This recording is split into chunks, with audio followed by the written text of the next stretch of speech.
वालेकुम फ्रेंड्स, मेरा नाम अली इजाज़ है। मैं आज आपको RSC EX200 पढ़ाऊँगा। कोर्स को स्टार्ट करने से पहले सबसे पहले हम रेड हैट की ऑफिशियल कोर्स आउटलाइन को एक दफ़ा देख लेते हैं। सबसे पहले है understand and use essential tools. इसके अंदर हम देखेंगे कि शेल प्रॉम्प्ट पर कमांड लाइन का सिंटैक्स क्या है, इनपुट एंड आउटपुट रिडायरेक्शंस क्या होती हैं, रेगुलर एक्सप्रेशंस क्या होते हैं, ग्रेप, ई ग्रेप, पी ग्रेप क्या चीज़ें हैं। इसके बाद हम देखेंगे कि अपने डाटा को आर्काइव, कंप्रेस, अनपैक, अनकम्प्रेस किस तरह किया जा सकता है, टार क्या चीज़ है, gzip क्या चीज़ है, gzip, bz2 क्या चीज़ है। उसके बाद देखेंगे create and edit file, text files. उसके बाद हम देखेंगे cut, create, delete, copy, move, file and folders, directories. इसके बाद देखेंगे क्रिएट हार्ड लिंक्स क्या होते हैं और सॉफ्ट लिंक्स क्या होते हैं। उसके बाद अगला टॉपिक आ जाता है हमारे पास मैनेज यूजर्स एंड ग्रुप्स। इसके अंदर हम देखेंगे कि नॉर्मल यूज़र क्या होता है, सिस्टम एडमिनिस्ट्रेटर यूज़र क्या होता है, सर्विस यूज़र क्या होता है, यूज़र्स कहाँ से स्टार्ट होते हैं और कहाँ तक एंड होते हैं। बाय डिफ़ॉल्ट यूज़र्स की आईडी कितने कहाँ से स्टार्ट होती है और कहाँ तक जाती है, यूज़र की इंफॉर्मेशन कहाँ कहाँ पड़ी होती है, किन फाइल्स में होती है। इसके बाद देखेंगे यूज़र को पासवर्ड किस तरह साइन किया जा सकता है। इसके बाद हम देखेंगे ग्रुप्स क्या होते हैं, ग्रुप्स किस तरह यूज़र को असाइन किए जाते हैं। उसके अलावा हम इसमें देखेंगे ग्रुप्स की कौन कौन सी फाइल्स होती हैं, यूज़र को किस तरह मॉडिफाई किया जा सकता है। इसके बाद हम देखेंगे इसके अंदर के LDAP के थ्रू हम अपने यूज़र्स को किस तरह ऑथेंटिकेट कर सकते हैं। उसके बाद देखेंगे controlling access to file with Linux permissions. इसके अंदर हम देखेंगे कि हम अपने फाइल्स एंड फोल्डर्स पर डिफरेंट परमिशंस देंगे और उनका बिहेवियर चेक करेंगे। कितनी किस्म की फाइल परमिशंस होती हैं, रीड ओनली परमिशन क्या होती है, रीड राइट परमिशन क्या होती है, एग्जीक्यूटेबल परमिशन क्या होती है। इसके बाद हम देखेंगे स्पेशल परमिशंस में GID क्या होती है, UID क्या होती है और ACLs क्या होती हैं। इसके अलावा हम इसमें और चीज़ें देखेंगे कि हमारे पास ACLs हम किस तरह कंट्रोल कर सकते हैं, किस तरह ACLs मैनेज कर सकते हैं, किस तरह ACLs को डिफाइन कर सकते हैं। इसके बाद हम देखेंगे managing red hat enterprise Linux networking. इसके अंदर हम देखेंगे कि हम अपनी मशीन के ऊपर IPv4, IPv6 एड्रेस किस तरह असाइन कर सकते हैं, कितने तरीके हैं IPv4 एड्रेस असाइन करने के, कितने IPv6 एड्रेस असाइन करने के कितने तरीके हैं, मैनुअली IP किस तरह असाइन कर सकते हैं, डायनेमिक IP किस तरह असाइन कर सकते हैं। उसके बाद हम देखेंगे create and configure file system. इसके अंदर हम देखेंगे कि हम अपने फाइल सिस्टम को किस तरह क्रिएट कर सकते हैं, किस तरह माउंट कर सकते हैं, किस तरह माउंट कर सकते हैं, ext फाइल सिस्टम क्या होता है, XFS फाइल सिस्टम क्या होता है। इसके बाद हम देखेंगे कि हम MBR पार्टीशन किस तरह क्रिएट कर सकते हैं, GPD पार्टीशन किस तरह क्रिएट कर सकते हैं। उसके बाद हम देखेंगे जो पार्टीशन हमने क्रिएट किए उसको किस तरह माउंट कर सकते हैं, टेम्परेरी माउंट किस तरह किया जा सकता है, परमानेंटली किस तरह माउंट किया जा सकता है, उसको UUID के थ्रू किस तरह माउंट किया जा सकता है। ये सब चीज़ें हम देखेंगे। उसके बाद हम देखेंगे installation and upgrading software packages. इसके अंदर हम देखेंगे हम अपनी मशीन के ऊपर किस तरह पैकेजेस इंस्टॉल कर सकते हैं। उसमें डिफरेंट तरीके हैं, एक RPM है, एक YUM है। हम देखेंगे RPM के थ्रू पैकेज किस तरह हम कर सकते हैं, इंस्टॉल कर सकते हैं, YUM के थ्रू हम पैकेज किस तरह इंस्टॉल कर सकते हैं। और उसके बाद हम देखेंगे कि हम अपनी लोकल रिपोजिटरी किस तरह क्रिएट कर सकते हैं इसके अंदर। इसके बाद हम देखेंगे कुछ नेट पे रिपोजिटरीज पड़ी होती हैं, जिस तरह EPEL की रिपोजिटरी है, RPM फौज की रिपोजिटरी है। ये हम डाउनलोड करेंगे तो हम उसके थ्रू देखेंगे किस तरह पैकेज इंस्टॉल किए जा सकते हैं। उसके बाद देखेंगे ऑपरेट रनिंग सिस्टम्स। इसके बाद हम देखेंगे हम अपनी मशीन को किस तरह reboot, shut down, power of normally कर सकते हैं। इसके बाद हम देखेंगे इसके अंदर डिफरेंट टारगेट्स क्या होते हैं, एक टारगेट से दूसरे टारगेट किस तरह स्विच किया जा सकता है। इसके बाद हम देखेंगे इसके अंदर CPU की क्या परफॉर्मेंस आ रही है, प्योरिटी क्या होती है, रिसाइन वैल्यू क्या होती है, कि प्रोसेस को किस तरह किल किया जा सकता है। फिर हम इसके अंदर देखेंगे हम अपने सिस्टम्स की में रहकर कि दूसरे सिस्टम तक किस तरह फाइल सिक्योरली ट्रांसफ़र कर सकते हैं।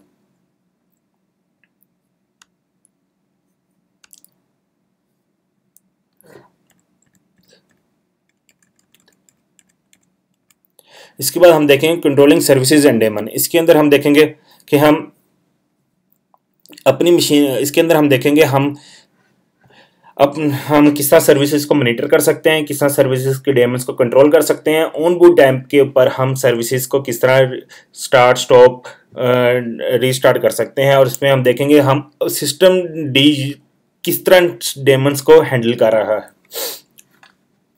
उसके बाद देखेंगे deploy configure and maintain systems. इसके अंदर हम देखेंगे कि हम अपनी मशीन को डायनेमिक नेटवर्किंग किस तरह साइन कर सकते हैं और इसका होस्ट नेम किस तरह साइन कर सकते हैं। इसके बाद हम इसमें देखेंगे क्रोन जॉब्स क्या होती हैं, ऐड जॉब्स क्या होती हैं। उसके बाद हम देखेंगे सर्विसेज को बूट टाइम के ऊपर अनेबल एंड डिसेबल किस तरह कर सकते हैं। इसके बाद हम देखेंगे एक टारगेट से दूसरे टारगेट में डायनेमिकली किस तरह स्विच किया जा सकता है। उसके बाद हम देखेंगे कि ऑन बूट टाइम पर नेटवर्क की सर्विसेज किस तरह स्टार्ट की जा सकती हैं। उसके बाद देखेंगे माउंटिंग नेटवर्क फाइल सिस्टम। इसके अंदर हम देखेंगे कि हम अपना हम जो इसके अंदर हम देखेंगे जो फाइल सिस्टम किसी रिमोट नेटवर्क साइट के ऊपर पड़ा है, किसी रिमोट साइट के ऊपर पड़ा है, उसको हम किस तरह माउंट कर सकते हैं। उसके बाद आगे देखेंगे मैनेजिंग सिक्योरिटी। मैनेजिंग सिक्योरिटी के अंदर हम देखेंगे कि हमारे पास फायरवॉल किस तरह बिहेवियर करती है। फायरवॉल के अंदर हमारे पास कई ऑप्शन है। फायरवॉल कन्फिग एक कमांड है, फायरवॉल सीएमडी है, एक आईपी टेबल्स है। आईपी टेबल 6 के अंदर थे, उसको उन्होंने एक्सक्लेट करके आईपी टेबल इसकी जगह इन्होंने फायरवॉल डी दे दिया। फायरवॉल डी के अंदर हम देखेंगे कि हम अपनी मशीन के ऊपर किस तरह रूल्स ऐड कर सकते हैं, किसी चीज़ को अलाउ करना है या डिनाई करना है, कोई पोर्ट अलाउ करनी है या कोई सर्विस अलाउ करनी है, या उसके अलावा कोई नेटवर्क अलाउ करना है, कोई स्पेसिफिक आईपी अलाउ करना है। ये सारी हम चीज़ें फायरवॉल के अंदर देखेंगे। इसके बाद हम इसमें देखेंगे कि हम की बेस्ड ऑथेंटिकेशन एसएच की किस तरह कर सकते हैं। इसके बाद हम देखेंगे एससी लिनक्स क्या होती है, एससी लिनक्स के कितने मोड होते हैं, इन्फोर्सिंग मोड क्या होता है, प्रीमिसिंग मोड क्या होता है, डिसेबल मोड क्या होता है। उसके बाद देखेंगे एससी लिनक्स के कॉन्टेक्ट्स क्या होते हैं, एससी लिनक्स को रिस्टोर कॉन्टेक्ट्स किस तरह किया जा सकता है। इसके बाद एससी लिनक्स की ट्रबल शूटिंग वो हम देखेंगे। इसके बाद हम देखेंगे visualisation and kick start. Visualisation and kick start में सबसे पहले हम देखेंगे विजुअलाइजेशन के अंदर हम केवीएम इंस्टॉल करेंगे। इसके अंदर हम केवीएम के अंदर हम मशीन क्रिएट करेंगे, उस मशीन को हम बैकअप लेंगे, उस मशीन को हम एक्सेस करेंगे अपने फिजिकल मशीन से। फिर हम उस मशीन को लॉन्च करेंगे बूट टाइम पर, उसका कंसोल एक्सेस करेंगे, उसको स्टार्ट करेंगे करके चेक कर लेंगे। उसके बाद किक स्टार्ट में हम ये देखेंगे हम अपनी मशीन के ऊपर बैठकर रिमोटली किस तरह इंस्टॉलेशन कर सकते हैं बाकी अदर्स मशीन्स पर। उसके बाद हम देखेंगे managing and understanding the boot procedure. इसके अंदर देखेंगे जब हम मशीन पावर ऑन करते हैं तो किन किन स्टेप से होकर हमारे पास बूट होती है। तो हम उसमें सारा देखेंगे कौन सी फाइल किसको रीड करती है, फिर कर्नल कौन कौन से मॉड्यूल को अप करता है, फिर आगे कौन सा सिस्टम डी का कौन सा प्रोसेस है जो आगे मशीन को रन करता है। ये चीज़ें हम सारी बूट प्रोसीजर के अंदर देखेंगे। फिर हम उसका बूट प्रोसीजर का ट्रबल शूटिंग देखेंगे। फिर उसके बाद आ जाता है बेसिक अपाची सर्वर। इसके अंदर हम देखेंगे कि हम अपना अपाची सर्वर को किस तरह कॉन्फ़िगर कर सकते हैं। बेसिकली हमने सिर्फ कॉन्फ़िगर इतना करना है कि हमने ऊपर बात की थी लोकल यूम रिपोजिटरी की, हम लोकल यूम रिपोजिटरी किस तरह क्रिएट कर सकते हैं। एग्जाम के अंदर यूम रिपोजिटरी अपाची सर्वर के थ्रू भी आ सकती है और एफटीपी सर्वर के थ्रू भी आ सकती है, तो हम दोनों लिहाज से उसको कॉन्फ़िगर करेंगे। उसके बाद एनएफएस सर्वर सिर्फ हम इसलिए यूज़ करेंगे, कॉन्फ़िगर करेंगे, हमने जो ऊपर बात की थी नेटवर्क फाइल सिस्टम के को माउंट करने के लिए, उसके लिए हम एनएफएस यूज़ करेंगे और सांबा यूज़ करेंगे। एनएफएस लिनक्स टू लिनक्स होता है, सांबा लिनक्स टू विंडोज़ दोनों के लिए यूज़ कर सकते हैं। उसके बाद आ गया कॉन्फ़िगर टाइम सर्वर। इसके लिए हम यूज़ करेंगे एनटीपी सर्वर, लेकिन एनटीपी सर्वर 6 तक था, 7 में भी हम यूज़ कर सकते हैं, लेकिन हम एनटीपी सर्वर के साथ साथ क्रोनी भी यूज़ करेंगे जो रेड हैट ने 7 के अंदर दिया था। Chrony as compare to NTP थोड़ा सा फास्ट है। उसके बाद देखेंगे लिनक्स कर्नल मैनेजमेंट कि हम अपने कर्नल को किस तरह अपग्रेड कर सकते हैं, किस तरह कर्नल को मॉडिफाई कर सकते हैं, किस तरह कर्नल की ऑप्टिमाइजेशन कर सकते हैं।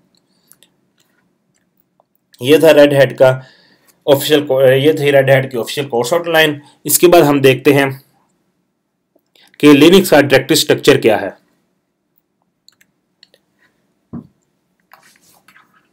सबसे ऊपर हमारे पास रूट होता है, स्लैश होती है सबसे ऊपर, उसके बाद हमारे पास उसमें डिफरेंट उसके बाद उसकी ट्री बनती है। ट्री में हमारे पास जो डिफरेंट फोल्डर्स होते हैं, एक बिन होता है, ओपीटी होता है, बूट होता है, रूट, डेव, एसबिन, ईटीसी, एसआरवी, लिब, टेम्प, टीएमपी, लिब। उसके साथ एक और फोल्डर होता है लिब 64 का।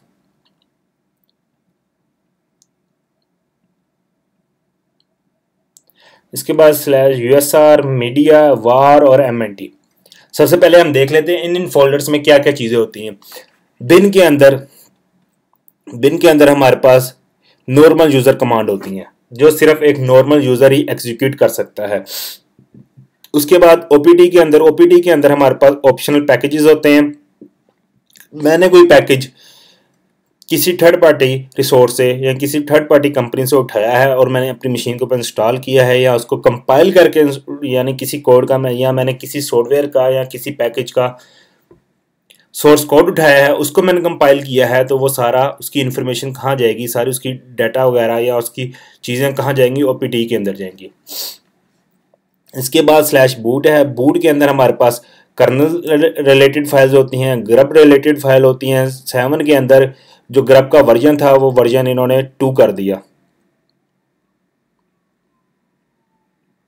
ग्रब का वर्जन जो था वो वर्जन 2 कर दिया। उसके बाद स्लैश रूट है। रूट के अंदर रूट की अपनी होम डायरेक्टरी होती है। स्लैश डेव है। डेव के अंदर हमारे पास परमानेंट हार्ड ड्राइव्स होती हैं, माउंटिंग डिवाइसेस होती हैं, जिसमें हार्ड डिस्क आ गई, सीडी रोम आ गया, यूएसबी आ गई, और इसमें डिफरेंट किस्म की इंफॉर्मेशन होती हैं जो हार्डवेयर रिलेटेड होती हैं, वो सारी हमारे पास डेव के अंदर आ जाती हैं। उसके बाद हमारे पास एसबिन है। एसबिन के अंदर सिर्फ एडमिनिस्ट्रेटर कमांड्स होती हैं जो सिंपल रूट यूज़र ही चला सकता है। उसके बाद ईटीसी के फोल्डर के अंदर ऑल कॉन्फ़िगरेशन फाइल होती हैं, यानी अगर मैंने कोई पैकेज इंस्टॉल किया है या कोई सर्विस इंस्टॉल की है, जिस तरह कोई पैकेज जो मैंने FTP इंस्टॉल किया है, तो FTP से रिलेटेड जितनी कॉन्फ़िगरेशन फाइल्स होंगी वो सारी ETC के अंदर होंगी।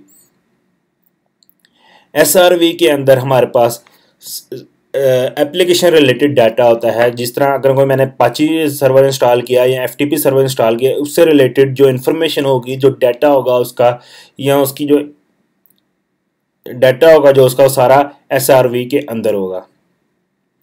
उसके बाद होम फोल्डर होता है। होम फोल्डर के अंदर हमारे पास लोकल यूज़र्स की इंफॉर्मेशन होती है, लोकल यूज़र्स की होम डायरेक्टरी होती है। जिस तरह विंडोज़ के अंदर C के अंदर जाकर एक यूज़र्स का फोल्डर होता है। यूज़र्स के फोल्डर के अंदर डिफरेंट फोल्डर्स होते हैं, जिसमें अली का फोल्डर हो गया, उस्मान का फोल्डर हो गया, हसन का फोल्डर हो गया। इसी तरह लिनक्स के अंदर जितने नॉर्मल यूज़र होते हैं उन सब की इंफॉर्मेशन, उन सब की होम डायरेक्टरी कहाँ होती है, स्लैश होम के अंदर होती है। उसके बाद टेम्प के अंदर टेम्परेरी फाइल्स होती हैं। जब भी मशीन रीबूट होती है तो ये टेम्परेरी फाइल्स डिलीट हो जाती हैं। लिब 64 के अंदर हमारे पास लाइब्रेरीज होती हैं। जब कोई पैकेज इंस्टॉल किया जाता है तो उसके साथ कुछ ना कुछ उसकी लाइब्रेरीज भी इंस्टॉल होती हैं, जो हमारे पास लिब 64 के अंदर इंस्टॉल पड़ी होती हैं। उसके बाद स्लैश यूएसआर होता है। यूएसआर के अंदर हमारे पास एप्लीकेशन रिलेटेड डाटा होता है। मतलब ये कहने का इसमें यह है कि अगर कोई मैंने पैकेज इंस्टॉल किया है, जिस तरह अपाची किया है तो, या FTP किया है, इससे रिलेटेड जो इन्फॉर्मेशन होगी या जो इससे रिलेटेड जो सैम्पल फाइल्स होंगी वो सारी यूएसआर के अंदर होती हैं। मीडिया और /MNT ये 2 फोल्डर ब्लैंक होते हैं। ये टेम्परेरीली माउंटिंग डिवाइसेस को यूज़ करने के लिए यूज़ किए जाते हैं। टेम्परेरी माउंट डिवाइसेस को यूज़ करने के लिए इन फोल्डर्स को यूज़ किया जाता है। वार के अंदर लॉग्स होते हैं, सिस्टम रिलेटेड लॉग्स होते हैं, एप्लीकेशन रिलेटेड लॉग्स होते हैं, सर्विसेज रिलेटेड लॉग्स होते हैं। इसके अलावा ये था रेड हैट का यानी लिनक्स का डायरेक्टरी स्ट्रक्चर 6 तक। 7 के अंदर उन्होंने क्या किया कि जो यूएसआर का फोल्डर था, इस यूएसआर फोल्डर के अंदर इन्होंने /lib दे दिया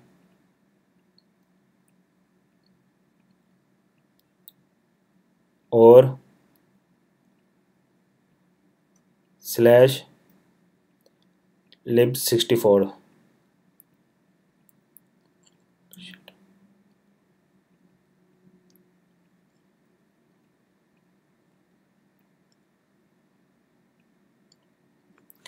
यानी जो इन्होंने ये किया था, जो 6 के अंदर था, ये लिब का अलग रूट डायरेक्टरी के अंडर आता था, लिब का फोल्डर, और lib64 का फोल्डर होम डायरेक्टरी रूट के अंदर आता था और रूट के फोल्डर के अंडर आता था। ये इन्होंने 7 के अंदर ख़त्म करके यूएसआर के अंदर यानी रूट के अंदर यूएसआर के अंदर lib64 और लिब का फोल्डर दे दिया उन्होंने। ये था रेड हैट का 7 का डायरेक्टरी स्ट्रक्चर।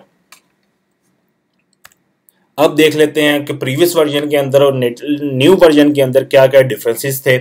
सबसे पहले एक डिफरेंस देख लेते हैं रेड हैट 7 के अंदर क्या मेजर डिस्ट्रक्शन। जो सबसे पहले ये था कि रेड हैट 7 को इन्होंने क्या कर दिया, लाइट वेट कर दिया, बेस्ट ऑपरेटिंग सिस्टम कर दिया, लाइट वेट कर दिया। उसकी वजह ये है, लाइट वेट की वजह ये है कि उन्होंने उसको कंटेनर बेस यूज़ कर लिया, यानी इसके अंदर डोकर इन्होंने बाय डिफ़ॉल्ट दे दिया।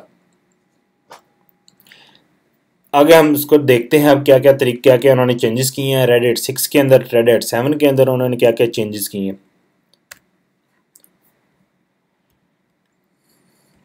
सबसे पहले हम देखते हैं system boot time is optimised to boot faster. तो रेड हैट 7 के अंदर जो एडमिनिस्ट्रेटर साइट्स पे जो उन्होंने चेंजेस की थी, तो उन्होंने क्या किया, रेड हैट 7 का जो बूट टाइम था वो उन्होंने एज कम्पेयर 6 से काफ़ी फास्ट कर दिया। जो एनाकोंडा था, जो इंस्टॉलेशन करता था रेड हैट की 6 की 7 की, जो एनाकोंडा था की इंस्टॉलेशन करता था, उसका नाम एनाकोंडा इंस्टॉलर था। उसको उन्होंने प्रॉपरली सारा रीडिज़ाइन कर दिया। ग्रब का वर्जन उन्होंने चेंज करके 0.97 से ग्रब 2 कर दिया, और उससे 6 के अंदर सारा इनट डी चलता था। इनट डी के सारे सिस्टम चलते थे, इनट डी 1, इनट 0, इनट 0, इनट 1, इनट 2, इनट 3 सारे 6 के अंदर चलते थे। इन्होंने इसको चेंज करके सिस्टम डी दे दिया, यानी अब सारी इंफॉर्मेशन इनट्स खत्म करके उसकी जगह इन्होंने उसको रिप्लेस कर दिया सिस्टम डी के साथ। नेटवर्क इंटरफेसेस पहले 6 के अंदर ETS 0 थे, ETS 01, ETS 02, ETS 03, इसको सारा चेंज करके उन्होंने ENSPO212 इस तरह करके उन्होंने चेंजेस कर दिए, यानी ENSP012 समथिंग करके इन्होंने चेंजेस कर दिए, ENSP012 समथिंग करके इन्होंने चेंजेस कर दिए। इसके बाद इन्होंने नया कॉन्सेप्ट इंट्रोड्यूस करवाया मल्टीपल नेटवर्क फाइल्स का, कि हम 7 के अंदर मल्टीपल नेटवर्क फाइल्स भी क्रिएट कर सकते हैं। जिस तरह अगर मैं अपने होम में घर में बैठा हूँ तो मैं अपने लिए उसके लिए अलग प्रोफाइल क्रिएट कर लूँगा। जब मैं होम के नेटवर्क पे आऊँगा तो वो उसके साथ कनेक्टेड हो जाएगा, जब मैं ऑफिस के नेटवर्क पे आऊँगा तो उसके साथ कनेक्टेड हो जाएगा। इसी तरह अगर मैंने किसी और जगह पे बैठा हूँ तो मैं उस लिहाज से उसका प्रोफाइल क्रिएट कर लूँगा और उसके साथ कनेक्टेड हो जाएगा। मल्टीपल नेटवर्क की प्रोफाइल्स इन्होंने क्रिएट की ऑप्शन दे दी 7 के अंदर। उसके बाद आ गया कि बाय डिफ़ॉल्ट उसके बाद जो डेटाबेस थी, बाय डिफ़ॉल्ट जो डेटाबेस थी 6 के अंदर वो माइस्क्यूएल थी, उन्होंने चेंज करके MariaDB दे दी। उसकी वजह यह है कि माइस्क्यूएल ओरेकल वालों ने परचेज कर ली है। MariaDB भी MariaDB टू सेम माइस्क्यूएल ही है। उसके बाद आ गया नेटवर्क कन्फिग्रेशन के लिए जो असाइन IP एड्रेसेस थे उनकी, उसमें उन्होंने ट्रिमिंग दे दी। ट्रिमिंग के लिए उन्होंने यूटिलिटी दे दी NMCLI, इसके थ्रू हम टीमिंग भी कर सकते हैं। इसी के इसी यूनिटी के थ्रू NMCLI के थ्रू हम ब्रिजिंग भी कर सकते हैं, अपने मशीन को IP असाइन भी कर सकते हैं, IPv6 भी असाइन कर सकते हैं, IPv6 4 भी असाइन कर सकते हैं। उसके बाद उन्होंने इफ़ कन्फिग या रूट्स जो IP रूट्स थी या रूट की कमांड थी वो उन्होंने ख़त्म करके रेड हैट 7 के अंदर उसको रिप्लेस कर दिया किसके साथ, IP कमांड्स के साथ। यानी अगर मैंने अब अपनी मशीन के ऊपर मैंने देखना है कि मेरी मशीन के ऊपर क्या IP है, तो मैं कमांड दूंगा IP adder. IP adder command से मैं चेक कर सकता हूँ कि मेरी मशीन के ऊपर क्या क्या IP असाइन है, कौन कौन से इंटरफेस के ऊपर क्या क्या IP असाइन है। अगर मैं IP एडर की कमांड नहीं यूज़ करना चाहता तो मैं इफ़ कन्फिग की कमांड भी यूज़ कर सकता हूँ, लेकिन उसके लिए मुझे पैकेज एक इंस्टॉल करना पड़ेगा, नेट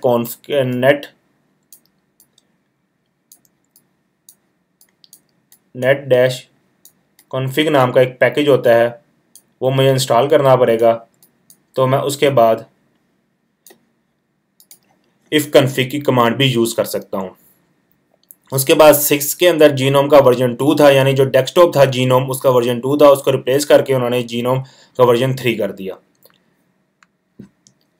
UID यानी जो जब हम यूज़र को क्रिएट करते थे उसकी जो आईडीज थी वो कहाँ से स्टार्ट होती थी, वो 500 से स्टार्ट होती थी, लेकिन 6 के अंदर 500 स्टार्ट होती थी और 7 के अंदर 1000 से स्टार्ट होती है। उसकी वजह यह थी कि उन्होंने कुछ रेंज रखी थी 0 से 449 तक रेंज 6 के अंदर रखी हुई थी, रिजर्व रखी हुई थी सिस्टम डिफाइंड यूज़र्स के लिए। यानी अगर कोई मैं एप्लीकेशन इंस्टॉल करता हूँ, FTP इंस्टॉल करता हूँ, उसका कोई यूज़र होगा उसको कोई ना कोई ID मिल जाएगी इसी रेंज में से।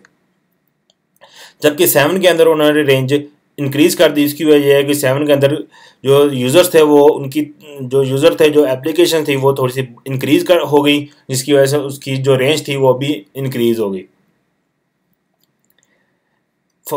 लोकेट 6 के अंदर जब भी हमने कोई चीज़ फाइंड करनी थी या कुछ करना था उसके लिए फाइंड की कमांड होती थी और यहाँ लोकेट की कमांड होती थी। यानी मैं कोई फाइल सर्च करना चाह रहा हूँ तो मैं या तो फाइंड की कमांड यूज़ कर लूँ या तो लोकेट की कमांड यूज़ कर लूँ। उसको इन्होंने चेंज करके mlocate दे दी 7 के अंदर।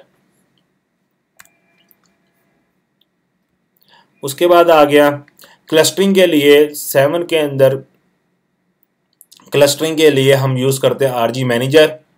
ये 6 के अंदर था RG मैनेजर, इसको इन्होंने रिप्लेस करके पेसमेकर कर दिया। पेसमेकर क्लस्टरिंग के लिए यूज़ किया जा सकता है। इसके अलावा scene main features merge into क्रॉसिंक, ये भी टूल्स थे जो इन्होंने चेंज कर दिए, क्लस्टरिंग के लिए दे दिए। जब भी हम कोई क्लस्टरिंग करते हैं, किसी भी एप्लीकेशन की क्लस्टरिंग करनी है, अपाची सर्वर की क्लस्टरिंग करनी है या किसी और चीज़ की क्लस्टरिंग करनी है, वो सारी उन्होंने पेसमेकर के थ्रू हम करेंगे। उसके बाद आ गया netstat command replace with SSS command, कि हम ये चेक करते थे कि हमारी मशीन के ऊपर कौन कौन सी पोर्ट्स ओपन है, तो उसके लिए हम नेटस्टैट यूज़ करते थे कमांड। वो उन्होंने ख़त्म करके रिप्लेस कर दिए, 7 के अंदर SS की कमांड दे दी है, लेकिन हम यूज़ 7 में नेटस्टैट भी कर सकते हैं। उसके बाद था NTP डेमन, यानी जो नेटवर्क टाइम प्रोटोकॉल था उसको रिप्लेस करके उन्होंने क्रोनी D दे दिया, क्योंकि क्रोनी फास्टर था टाइम सिंक करने में। लेकिन हम 7 के अंदर NTP भी यूज़ कर सकते हैं, कोई इशू नहीं है। जो मेन डायरेक्टरी स्ट्रक्चर था, जब हम ऊपर बात कर रहे थे लिब की, lib64 की, sbin की, bin की, ये 4 जो फोल्डर्स थे ये पहले सारे /root के अंदर आते थे। अब उन्होंने ये पहले सारे /root के अंदर आते थे, अब उन्होंने मूव करके किसके अंदर दे दिए, /usr डायरेक्टरी के अंदर दे दिए। उसके बाद ये था कि ये हमारे पास एडमिनिस्ट्रेटर साइड पे चेंजेस थी जो रेड हैट ने की थी। अब हम देख लेते हैं कि रेड हैट 6 के अंदर और 7 के अंदर ओवरऑल एडमिनिस्ट्रेटर साइड पे, सर्वर साइड पे क्या क्या चेंजेस किए हैं। सबसे पहले हम देख लेते हैं डिफ़ॉल्ट फाइल सिस्टम। जब भी हम 6 के अंदर जब हम इंस्टॉलेशन करते थे अपनी रेड हैट की, तो बाय डिफ़ॉल्ट जो फाइल सिस्टम आता था वो ext4 होता था। 7 के अंदर XFS दे दिया फाइल सिस्टम, XFS। कर्नल का वर्जन 2.6 था, इसको अपग्रेड करके 3.10 कर दिया। जीनोम का वर्जन 2 था, इसको रिप्लेस करके 3.8 कर दिया। इसी तरह केडी भी एक डेस्कटॉप इन्वायरमेंट है, उसका वर्जन 4.1 था, इसको 4.6 में अपग्रेड कर दिया। NFS वर्जन 4 था 6 के अंदर, उन्होंने 7 के अंदर उसका वर्जन 4.1 कर दिया। सांबा के अंदर जो था वो 3.6 था 6 के अंदर। सांबा का जो वर्जन था वो 3.6 था। 7 के अंदर जो वर्जन उन्होंने 4.4 दे दिया। डिफ़ॉल्ट डेटाबेस जो थी वो 6 के अंदर माइस्क्यूएल थी, 7 के अंदर मारिया डीबी दे दी। उसके बाद क्लस्टरिंग मैनेजर के लिए 6 के अंदर आरजे मैनेजर एक पैकेज हुआ करता था, जो 7 के अंदर उन्होंने पेस मेकर के नाम से दे दिया। उसके बाद नेटवर्क साइड पर नेटवर्क इंटरफेस ग्रुपिंग के लिए 6 के अंदर जो हम यूज़ करते थे कि दो इंटरफेस हैं, 3 इंटरफेस हैं, उनकी आपस में ग्रुपिंग करनी है, तो उसके लिए हम यूज़ करते थे बॉन्ड के डिफरेंट मोड थे। एक्टिव बैकअप मोड था, एक्सोर था, IEEE था, लोड बैलेंसिंग था। इसके अलावा रेड एट 7 के अंदर उन्होंने बॉन्ड को ख़त्म करके उसकी जगह दे दिया टीम, यानी टीमिंग के लिए हम उसने जो वही टीमिंग के भी सेम वही मोड है, एक्टिव बैकअप मोड है, लोड बैलेंसिंग मोड है, ब्रॉडकास्ट है, डबल आर है यानी राउंड रॉबिन है। उसके अलावा इसके अंदर एक और था मोड 802.038D, ये एक मोड था जो इन्होंने इसके अंदर टीमी के अंदर इंट्रोड्यूस करवा दिया। इसके अलावा नेटवर्क इंटरफेसिस के लिए हम ब्रिजिंग भी यूज़ करते हैं कि हम अपने मल्टीपल इंटरफेसिस को एज अ ब्रिज के तौर पर भी यूज़ कर सकते हैं। उसके बाद केडम था। केडम में ये होता है कि हमारे पास जब हमारी मशीन क्रैश होती है तो उसमें इंफॉर्मेशन कलेक्ट हुई थी केडम के अंदर, किस वजह से क्रैश हुई है, क्या इशू था, क्यों क्रैश हो गया ऑपरेटिंग सिस्टम, तो वो सारी इंफॉर्मेशन केडम के अंदर जाती है। केडम लार्ज मेमोरी को सपोर्ट नहीं करता था 6 के अंदर, तो उन्होंने अब 7 के अंदर जो केडम था वो उसकी सपोर्ट दे दी 3 TB तक। उसके बाद लोड बैलेंसर आ गया, बूट लोडर आ गया।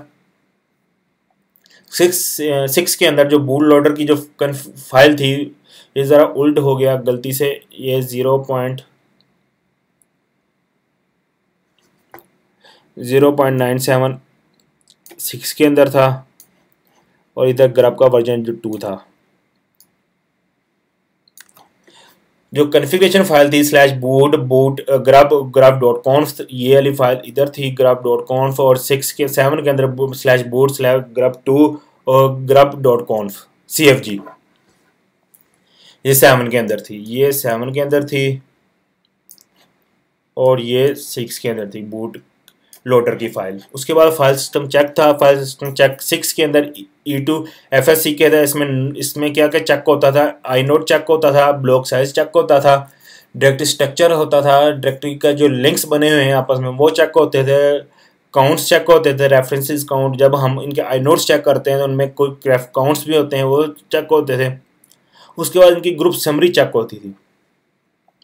XFS रिपेयर के अंदर 7 के अंदर उन्होंने XFS रिपेयर दे दिया। XFS रिपेयर के अंदर आईनोड की एलोकेशन है, आईनोड का साइज है, डायरेक्टरी का चेक है, पाथ नेम चेक है, लिंक काउंट चेक है, सुपर ब्लॉक चेक है, फ्री मैप चेक है। 6 के अंदर जो फर्स्ट प्रोसेस था वो इनट डी का प्रोसेस ID उसकी 1 थी, वो इनट डी था जिसकी ID प्रोसेस 1 थी। 7 के अंदर उन्होंने ख़त्म करके इनट वो सिस्टम डी दे दिया, सिस्टम डी जिसकी ID प्रोसेस की ID 1 थी। इसके अलावा इसके अंदर उन्होंने पोर्ट सिक्योरिटी, 6 के अंदर जो पोर्ट सिक्योरिटी वो IP टेबल्स थी जो बाय डिफ़ॉल्ट सारी ऑन होती थी। 7 के अंदर IP टेबल्स को ख़त्म करके फायरवॉल डी दे दिया। इसके अलावा बूट टाइम जो था 6 का वो 40 सेकंड था, 7 का 20 सेकंड हो गया। उसके बाद जो फाइल सिस्टम साइज था 6 के अंदर वो ext4 का 16 बाइट्स था और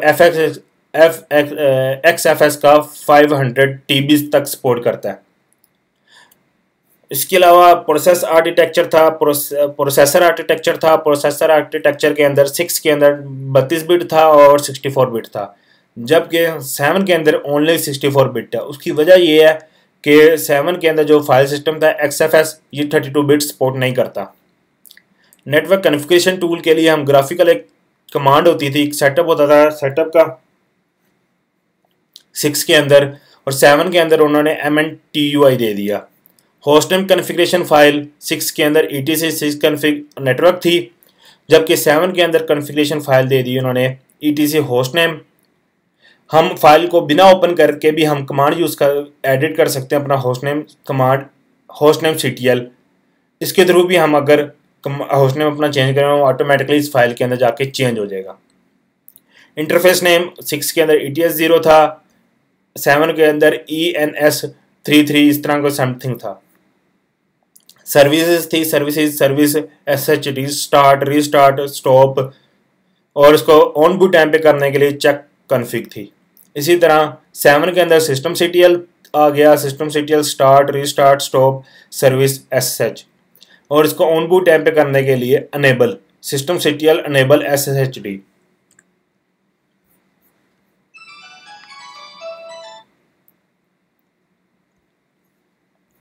उसके बाद सिस्टम लॉग्स आ गए। 6 के अंदर वार लॉग्स थे, 7 के अंदर वार लॉग्स थे, और उसका एक अलावा एक और उन्होंने कमांड दे दी जनरल CTL की।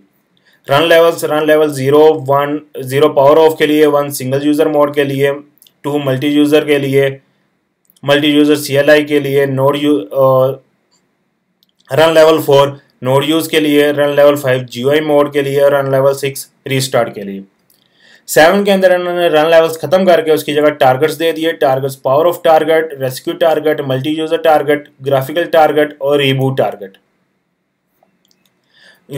UID इंफॉर्मेशन यानी user ID information, normal user जो स्टार्ट होते थे 500 से लेकर 65534 तक 6 के अंदर, जो सिस्टम यूज़र थे वो 1 से लेकर 499 तक थे।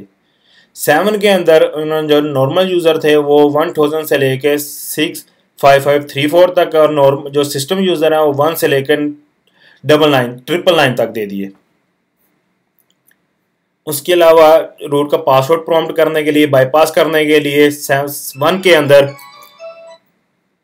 रेड हैट 6 के अंदर अपेंड कर दिया इनट बैश बिन और बैश। यानी जब हम इनट 1 में जाते थे तो हम यहाँ पे उसको इनट 1 लिखते थे, यहाँ इनट के बाद लिखते थे /bin/bash, तो वो हमारे पास एक प्रॉम्प्ट में चला जाता था जिसको हम कहते हैं सिंगल यूज़र मोड। उस प्रॉम्प्ट में चला जाता था, वहाँ हम पासवर्ड अपना रीसेट कर देते थे। 7 के अंदर अपेंड उसको कर दिया कि जब हम अपेंड कर सकते हैं, जब हम कर्नल के आगे फाइल के आगे हम लिख देते हैं rd.break, तो जब हम करके एंटर करते हैं तो वो हमारे पास एक रेस्क्यू मोड में चला जाता है, रेस्क्यू टारगेट में चला जाता है, वहाँ अपना रूट का पासवर्ड ब्रेक कर सकते हैं। रीबूट एंड पावर ऑफ के लिए इनट 0 या इनट 6 था, पावर ऑफ के लिए इनट 0 और रीबूट के लिए इनट 6। इसमें system CTL power of, system CTL reboot. कुछ इन्होंने एक्स्ट्रा फीचर्स दे दिए, जिस तरह डोकर था, डोकर इन्होंने इम्प्लीमेंट कर दिया रेड हैट 7 के अंदर। 32 बिट आर्किटेक्चर इन्होंने नहीं निकाला। उसकी वजह यह थी कि XFS फाइल सिस्टम सपोर्ट नहीं करता था। नेटवर्क जो मैनेजर था उसकी कॉन्फ़िगरेशन को उन्होंने इन्हांस कर दिया। उसके बाद इन्होंने नेटवर्क मैनेजर इसके अंदर उन्होंने नेटवर्क के अंदर ट्रिमिंग दे दी, ब्रिजिंग दे दी, वर्चुअल लाइंस का कॉन्सेप्ट दे दिया, बाउंड दे दिया, बाउंडिंग की ऑप्शन दे दी, IPv6 की ऑप्शन दे दी, VPNs की ऑप्शन दे दी, फायरवॉल जोन्स दे दिए। जोन्स के अंदर होमवर्क के लिए अलग जोन्स होता है, DMZ के लिए अलग जोन्स हम क्रिएट कर सकते हैं, पब्लिक जोन अलग कर सकते हैं, प्राइवेट जोन अलग कर सकते हैं। सारे फायरवॉल्स के अंदर उन्होंने फीचर्स दे दिए। उसके बाद इन्होंने जो लैंड कार्ड की सपोर्ट तक दे दी, उन्होंने 40 गिग्स तक नेटवर्क की सपोर्ट दे दी 7 के अंदर। और 7 के अंदर हमारे पास जब हम रेड हैट 6 को लाइसेंस करते थे तो उसके लिए हम यूज़ करते थे RHN हम यूज़ करते थे। ये इन्होंने RHN ख़त्म कर दिया, 7 के अंदर उन्होंने दे दिया। 7 के अंदर अब रेड हैट सब्सक्रिप्शन मैनेजमेंट ये सब्सक्रिप्शन मैनेजमेंट दे दिया जो सिर्फ 7 में हम यूज़ कर सकते हैं लाइसेंस करने के लिए। उसके बाद 7 के अंदर उन्होंने मल्टीपल रिक्वायर्ड ऑथेंटिकेशन की सपोर्ट दे दी एसएच के अंदर कि हम 7 के अंदर मल्टीपल टाइम्स एसएच कर सकते हैं मशीन को, कॉमा सेपरेटेड, यानी एक एट अ टाइम पर कि हम डिफरेंट मशीनों को एसएच कर सकते हैं। उसके अलावा जो 7 के अंदर जो रिक्वायर्ड उसको इंस्टॉलेशन के लिए जो रिक्वायर्ड हार्ड डिस्क चाहिए थी, जो स्पेस चाहिए थी, वो 1 गिग थी, और जबकि 6 के अंदर उसको जो मिनिमम डिस्क स्पेस चाहिए थी वो 5 गिग थी। इसके अलावा उन्होंने न्यू इंट्रोड्यूस कर दिया लॉगिंग डेमन्स, जर्नल डी, ये सारा उन्होंने मूव कर दिया सिस्टम डी के अंदर। इसी तरह जर्नल डी क्या क्या मैसेजेस किस टाइप के मैसेजेस कैप्चर करता है, सिज लॉग सिस्टम लॉग्स करता है, कर्नल के मैसेजेस करता है, इनिट रैम डिस्क के मैसेजेस करता है, और मैसेजेस वो सेंड करता है जो स्टैंडर्ड आउटपुट्स हैं या स्टैंडर्ड एरर आउटपुट्स हैं। थैंक्स। ये था रेड हैट का आर्किटेक्चर। सबसे पहले हमने देखा रेड हैट की ऑफिशियल कोर्स आउटलाइन, फिर हमने देखी रेड हैट का डायरेक्टरी स्ट्रक्चर क्या था, फिर हमने देखा रेड हैट 6 के अंदर, रेड हैट 7 के अंदर क्या क्या चेंजेस उन्होंने कर दी। अगले टॉपिक के अंदर हम सबसे पहले हम अपना टॉपिक चैप्टर नंबर 1 स्टार्ट करेंगे, यूज एसेंशियल टूल्स। तब तक के लिए आप अपना ख्याल रखिएगा। Thank you. अल्लाह हाफिज़।